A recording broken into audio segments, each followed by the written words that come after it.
നിന്റെ അടുത്തൊന്നും ഒരു തമാശ പറയാൻ പറ്റില്ലല്ലോ, നീ എല്ലാം സീരിയസ് ആയിട്ട് എടുക്കും എന്ന് കേട്ടവരാവും നമ്മളിൽ പലരും.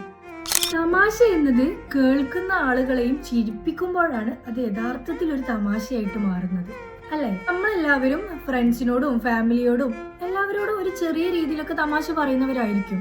അതിൽ തെറ്റൊന്നുമില്ല.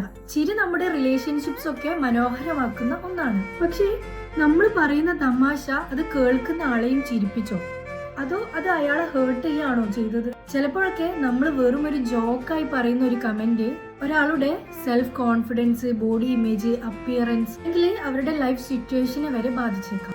നമുക്ക് അത് വെറും ഒരു തമാശയാകാം, പക്ഷെ കേൾക്കുന്ന ആൾക്ക് അത് അത്ര ചെറിയ കാര്യമാകണമെന്നില്ല. അതുകൊണ്ട് ഞാൻ വെറുതെ പറഞ്ഞതാ, നീ അത് സീരിയസ് ആയി എടുക്കണ്ട എന്ന് പറയുന്നതിന് പകരം എന്റെ തമാശ ആ വ്യക്തിക്കും ജെന്യുവൻ ആയിട്ട് ചിരിക്കാൻ സാധിച്ചോ എന്ന് ചിന്തിക്കുന്നതിലാണ് കാര്യം.